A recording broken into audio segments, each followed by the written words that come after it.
രാത്രി രാത്രിയിലാണ് മീൻ പിടിക്കുന്നത്. പക്ഷേ അത് വീഡിയോ എടുക്കാനൊന്നും പറ്റത്തില്ല. അതിനുള്ള സാങ്കേതിക കാര്യങ്ങളൊന്നും എൻ്റെ കയ്യിലില്ല.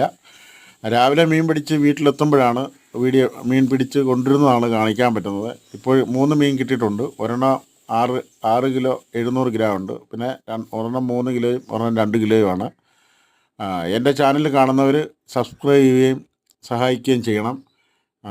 തുടർന്നുള്ള എല്ലാ വീഡിയോകളിലും മീൻ പിടിക്കുന്നത്, രാത്രി മീൻ പിടിക്കുന്നതും എടുത്ത് കാണിക്കാൻ പറ്റുന്നതാണ്. അതുകൊണ്ട് എൻ്റെ ചാനലിൻ്റെ പേര് കാതിലിക്കൂട്ടം എന്നാണ്. ഈ കാതിലിക്കൂട്ടം ചാനൽ കാണുന്ന എല്ലാവരും സബ്സ്ക്രൈബ് ചെയ്യുകയും ഫോളോ ചെയ്യുകയും ചെയ്യണമെന്ന് സഹായിക്കണമെന്ന് പറയുകയാണ്.